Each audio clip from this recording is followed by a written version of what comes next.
దావీదును పతాక స్థాయిలో చూపించే దివ్యమైన మాట. పుట్టిన కుమారుడు జబ్బును పడ్డాడు. 7 రోజుల పాటు కటిక ఉపవాసం ఉన్నాడు. వాళ్ళు వచ్చి భోజనం చేయాలి అంటే ఎవ్వరి మాట దావీదు వినలేదు. 7 రోజులు ఏడ్చాడు. 7 రోజుల ప్రార్థన ఫలం ఆ కొడుకు చనిపోయాడు. రాయబడిన మాట, అప్పుడు దావీదు లేచి స్నానము చేసి వేరు వస్త్రములు ధరించి తైలము రాసుకొని యెహోవా మందిరానికి వెళ్ళి దేవుని సన్నిధిలో మొక్కుతూ ఉన్నాడు.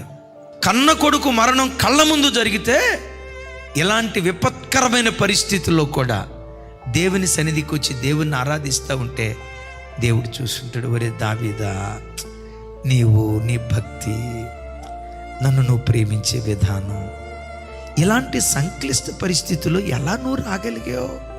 నా సన్నిధికి వచ్చి ఎలా నువ్వు స్తుతించగలుగుతున్నావు? ఎలా నా సన్నిధిలో బలిపీఠం కట్టగలుగుతున్నావు? ఎలా నా సన్నిధిలో నన్ను ఆరాధించగలుగుతున్నావు? ఈ సంక్లిష్ట పరిస్థితుల్లో ఎలా నువ్వు స్తుతించగలుగుతున్నావు? దావీదు ఆరాధన దేవుని మనసును మైమరిపించింది. Praise the lord.